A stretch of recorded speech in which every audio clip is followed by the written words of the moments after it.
ونه کاله وشو نن هم په دې مونږ لګیا یو. پکار دا ده چې مونږه د فنپارې تل ته کوز شو. مونږه د تنقید چې څومره دبستانونه دي هغې کې ولټوو چې د دې فنپارې جایزه د کوم دبستان په رڼا کې اخیستل پکار دي. مثلا یو نفسیاتي تنقید یو دبستان دی، نو مونږ به ګورو چې د دې لیک تر شا کوم شخصیت دی، د هغې تر شا کوم ذات دی، د هغه فکر څه دی، د هغه سوچ څه دی، د هغې محرکات څه دي. دا به مونږ کوو نفسیاتي تنقید. که مونږ یو فنپاره په یو خاص ټولنیز سیاسي او سماجي ماحول کې لیکلی شوې ده، نو مونږ له پکار دی چې مونږ فنپارې ته وګورو چې دا لیکوال په کومو حالاتو کې دا غزل یا افسانه یا ډرامه تخلیق کړې ده. نو دغه ته مونږ وایو ټولنیز تنقید، اردودان ورته وایي عمراني تنقید. اکثر ته مونږ عمراني جوړ کړو، عمراني ټکی هم غلط دی. نو هغه چې دی زمونږ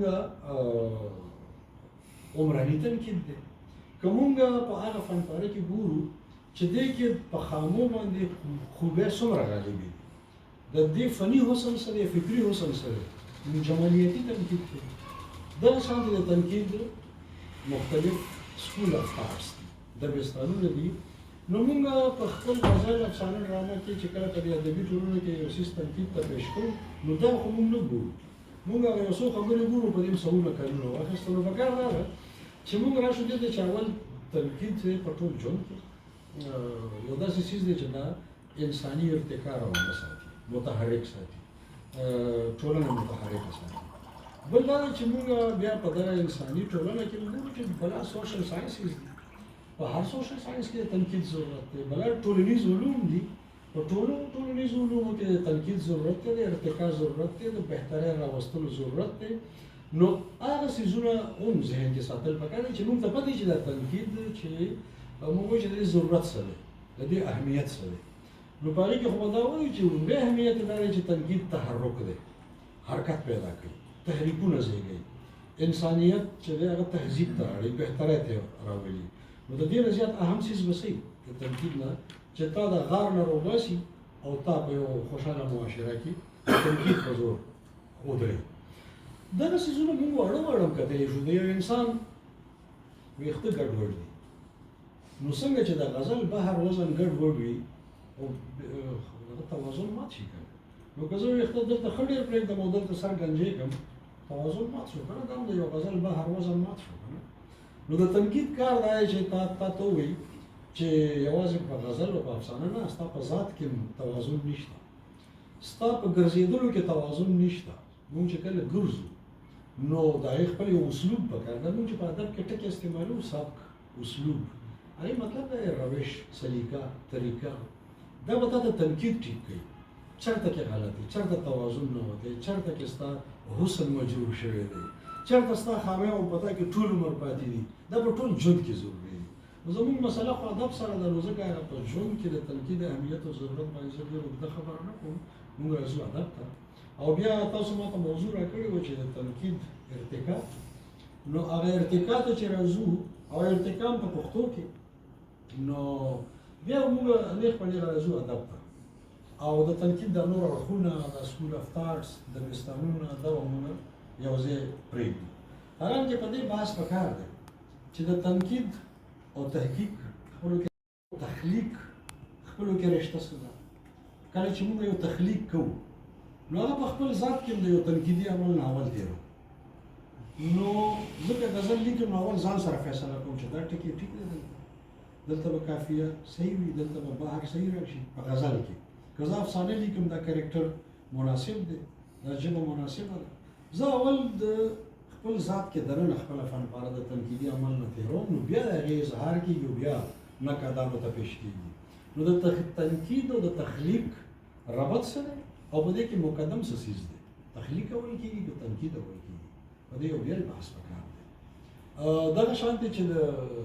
تنقید خبره مونږ کوو د نورو سوشل ساینسز سره، د نورو ټولنیزو علومو سره د تنقید چېرته تعلق پیدا کېږي، څه رشته ده؟ په دې هم ځان له بحث پکار دی. خو ما ته پته ده چې نن خو مونږ سره دومره وخت نشته دی چې پوره کتاب خبرې په تنقید باندې. نو راځو پښتو ته. کله چې دا زموږ په نظر کې چې تنقید د یو فنپارې اصلي مقام ټاکي، د هغې خوبه او خامه چې په ګوته کې نو د نتیجې په تور بیا وایي چې د دې معیار دا دی اصلي معیار ټاکي او په دې اصلي معیار کې نکات سره یو گنجایش شته چې هغه د خامو نه زیاتې خوبه په ګوته کې ځکه چې د یو فنپارې د اصلي مقام ټاکل او د هغې تعارف کول او پېژندګلو کول چې دی هغه چې څنګه په خوبیانو سره کېږي په خامیانو سره هغسې نه کېږي یو حواله به زه ورکړم د مغربي دانشور کالریج ډېر اسان مثال ورکړی دی چې که مونږ یو باغ متعارف کوو په خپل کرم او کوټه پوزیشن کې چې باغ څه شی دی د باغ اصلي مقام څه دی نو دې سره نه کېږي چې مونږ د باغ نه ازغي متعارف کړو باغ کې په هر بوټي کې ازغي وي نو که مونږ صرف ازغي یاد کړو چې دې کې ډېر زیات ازغي وي د خوبول کې دې کې ګرځېدل ګرانې دې کې دا نو د باغ تصور ذهن ته نه راځي خو که مونږ وایو چې دې کې ګلونه وي دې کې خوشبو وي دې کې فضا ښه وي هوا ښه وي نو د باغ تصور ذهن ته راتلی شي حالانکې هلته مونږ صرف خوبې بیان کړي دلته صرف خامه بیان نو د صرف خامو سره تصور نشي راتلی صرف خوبو سره تصور راتلی شي خو دا د تنقید تقاضا نه ده تنقید تقاضا مطلب دا چې کاره کوټه معلومول نقدول په خپل مقام ایښودل نو بیا به زموږ خامه په ګوته کوو خو چې غالب یې شي صرف ګوتنیونه نه وي صرف دا نه چې بس دغه خامې دي خوبې نشته اوس چې دا زموږ په نظر کې او دا موږ ادب ته راوړو نو په ادب کې هم دواړه اړخونه ګورو او چې کله موږ دواړه اړخونه ګورو بیا پښتو ادب ته راځو او ارتقایي صورتحالې ګورو نو همدې ته نیغ په نیغه راځو موږ اکثر ډېر مرغوب یو په روب کې راغلي یو د مغرب نه موږ د تنقید په میدان کې خو چې چېرته حوالې ورکوو نو بس دا بلکې یونان نه شروع نو یونان کې چې کوم اصلي نکات دی هغه زموږ پښتانه هم سم نه پېژني اردوګان هم سم نه پېژني هغه خو لانجاینس دی نو موږ خو د سقراط او افلاطون او ارسطو نه کیسه را شروع نو خو د ادب نکادان وونه هغه خو د فلسفې د تهذیب د ساینس او د دې څیزونو ماهران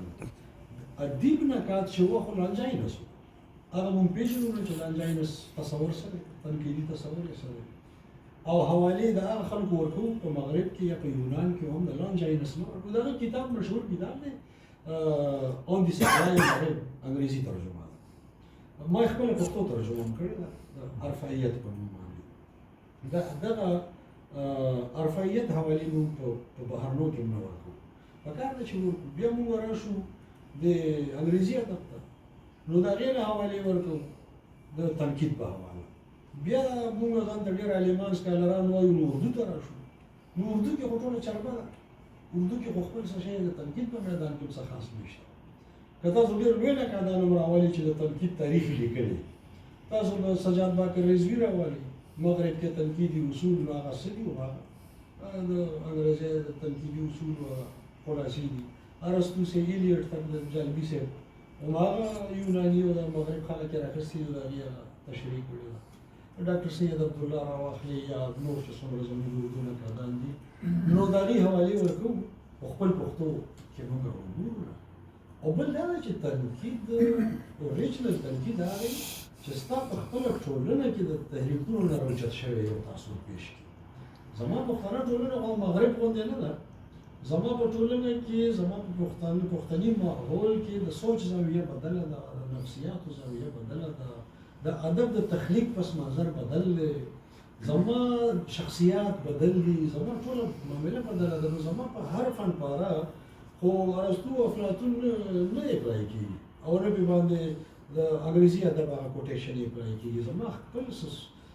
نفسیاتي محرکات دي هغه تشریح کړه هم موږ نه کوو ښه که حوالې راخلو چې کله موږ سره خپل خلک شته پکار ده چې په هغې موږ ځان خبر کړو ټیک ټاک نقادان موږ سره شته